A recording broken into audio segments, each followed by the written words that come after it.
Cheese, paneer ಅಂದರೆ ದೊಡ್ಡವ್ರಿಗೂ ಇಷ್ಟ, ಹಾಗೆ ಮಕ್ಕಳಿಗೂ ಇಷ್ಟ. ಅದರಲ್ಲೂ ಈಗಿನ ಕಾಲದ ಮಕ್ಕಳಂತೂ ಪಿಜ್ಜಾ, ಬರ್ಗರ್, ಸ್ಯಾಂಡ್ವಿಚ್ ಇದನ್ನೆಲ್ಲ ತಿಂತಾರೆ. ಎಲ್ಲದರಲ್ಲೂ ಚೀಸ್ ಇರುತ್ತೆ, ಪನೀರ್ ಇರುತ್ತೆ. ಬಟ್ ಹೊರಗಡೆ ಚೀಸ್ ಕಾಸ್ಟ್ಲಿ, ಜೊತೆಗೆ ಎಷ್ಟು ಪ್ರಿಸರ್ವೇಟಿವ್ ಮತ್ತು ಕೆಮಿಕಲ್ ಇರುತ್ತೆ.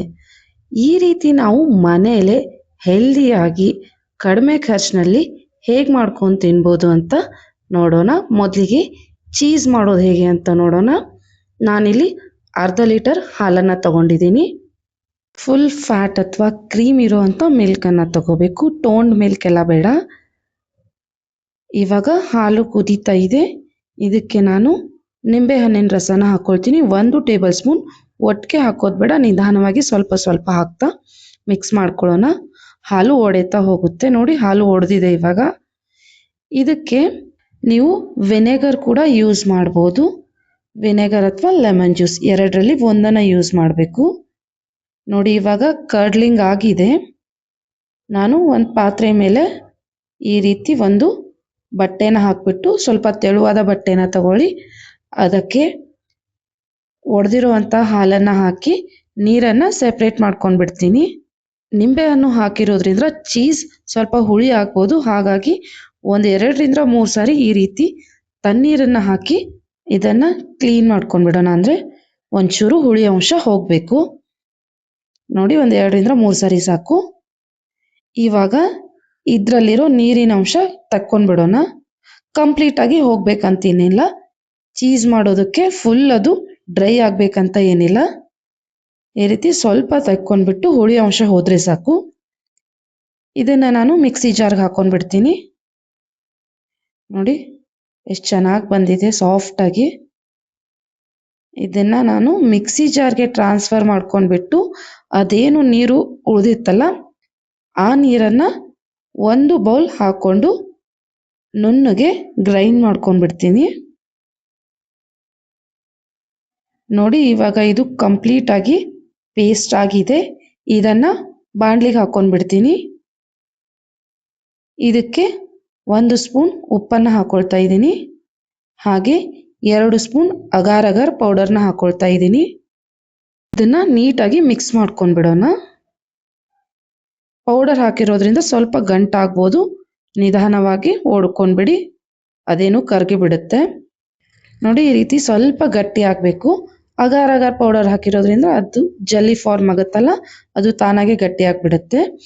ಇವಾಗ ನಾನು ಒಂದು ಪ್ಲೇಟ್ಗೆ ಮಾಡಿರೋ ಮಿಶ್ರಣನ ಹಾಕ್ಕೊಂಡ್ಬಿಡ್ತೀನಿ. ನೋಡಿ, ಈ ರೀತಿ ಪ್ಲೇಟಿಗೆ ಹಾಕ್ಕೊಂಡ್ಬಿಟ್ಟು ಒಂದು ಸ್ವಲ್ಪ ಹೊತ್ತು ಇದನ್ನು ಸೆಟ್ ಆಗೋಕ್ಕೆ ಇಟ್ಬಿಡೋಣ. 1 ಗಂಟೆ ಸಾಕು.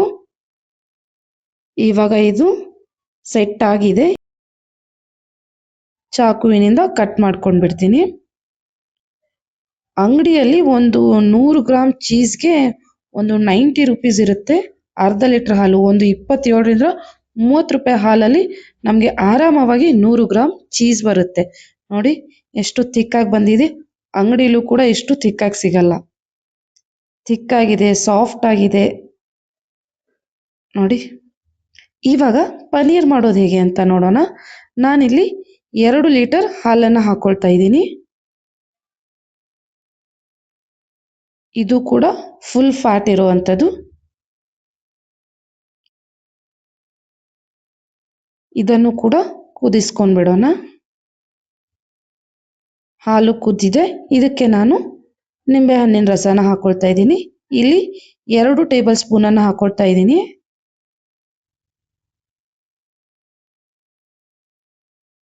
ಇದಕ್ಕೂ ಕೂಡ ಸ್ವಲ್ಪ ಸ್ವಲ್ಪನೇ ಹಾಕ್ಕೊಂಡು ಮಿಕ್ಸ್ ಮಾಡ್ಕೊಂಡ್ಬಿಡ್ತೀನಿ. ನೋಡಿ, ಹಾಲು ನಿಧಾನವಾಗಿ ಒಡಿತಾ ಬರ್ತಾ ಇದೆ.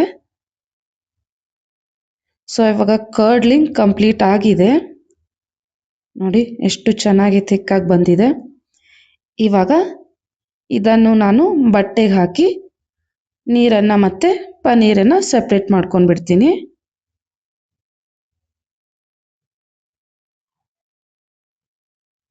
ನೋಡಿ, ಈ ರೀತಿ ಕಂಪ್ಲೀಟಾಗಿ ಸೋಸ್ಕೊಂಡ್ಬಿಡೋಣ. ಇದನ್ನು ಕೂಡ ನಾವು ನೀರನ್ನು ಹಾಕಿ ಸ್ವಲ್ಪ ವಾಶ್ ಮಾಡ್ಕೊಂಡ್ಬಿಡಬೇಕು. ಯಾಕಂದರೆ ಇದರಲ್ಲೂ ಹುಳಿ ಅಂಶ ಬರೋ ಚಾನ್ಸಸ್ ಇರುತ್ತೆ. ನೋಡಿ ಈ ರೀತಿ ಕ್ಲೀನಾಗಿ ಒಂದು 2 ರಿಂದ 3 ಸಾರಿ ವಾಶ್ ಮಾಡ್ಕೊಂಡ್ಬಿಡಿ. ನಾನಿಲ್ಲಿ 2 ಲೀಟರ್ ಹಾಲನ್ನು ತಗೊಂಡಿದ್ದೆ. ಆಲ್ಮೋಸ್ಟ್ ಒಂದು 400 ಗ್ರಾಮ್ವರೆಗೂ ಪನ್ನೀರ್ ಬಂದ್ಬಿಡುತ್ತೆ. ನಾವೆಷ್ಟು ಫ್ಯಾಟ್ ಇರೋ ಮಿಲ್ಕ್ ತಗೊಳ್ತೀವಿ ಅದ್ರ ಮೇಲೂ ಡಿಪೆಂಡ್ ಆಗುತ್ತೆ.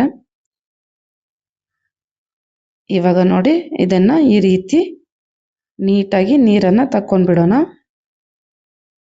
ಕೋಲ್ಡ್ ವಾಟರ್ ಹಾಕಿ ವಾಶ್ ಮಾಡಿರೋದ್ರಿಂದ ಅದೇನು ಬಿಸಿ ಇರಲ್ಲ, ಸ್ವಲ್ಪ ಬಿಸಿ ಇದ್ರೂ ಪರವಾಗಿಲ್ಲ.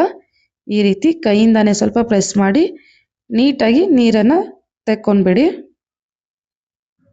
ಇವಾಗ ನಾನು ಇದನ್ನು ಸ್ವಲ್ಪ ಹೊತ್ತು ಸಾಲ್ಗೆ ಮೇಲೆ ಹಾಕಿ ಸೈಡ್ ಇಟ್ಬಿಡ್ತೀನಿ, ಏನೇನಾದರೂ ಸ್ವಲ್ಪ ನೀರು ಉಳಿದಿದ್ರೆ ಹೋಗ್ಬಿಡ್ಲಿ ಅಂತ.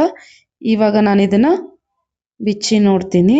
ನೋಡಿ ಎಷ್ಟು ಚೆನ್ನಾಗಿ ಇದು ಗಟ್ಟಿಯಾಗಿ ಪನ್ನೀರ್ ಬಂದಿದೆ.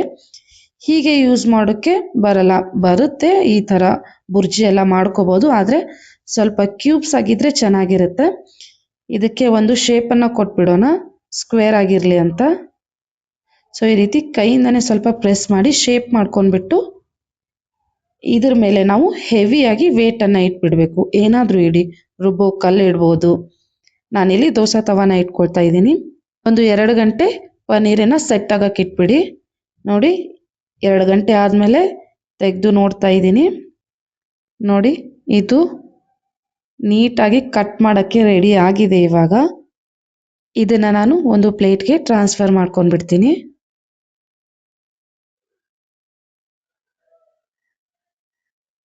ಸ್ವಲ್ಪ ಎಡ್ಜಸ್ನೆಲ್ಲ ಕಟ್ ಮಾಡ್ಕೊಂಡ್ಬಿಡ್ತೀನಿ. ಅದನ್ನೇನು ಎಸೆಯೋದಿಲ್ಲ, ಅದನ್ನು ನಾನು ಯೂಸ್ ಮಾಡ್ಕೊಳ್ಬಿಡ್ತೀನಿ ಅಡುಗೆಗೆ. ಸೊ ಪನ್ನೀರ್ ರೆಡಿ ಆಗಿದೆ. ಇದನ್ನು ಕ್ಯೂಬ್ಸ್ ಆಗಿ ಕಟ್ ಮಾಡ್ಕೊಂಡ್ಬಿಡೋಣ.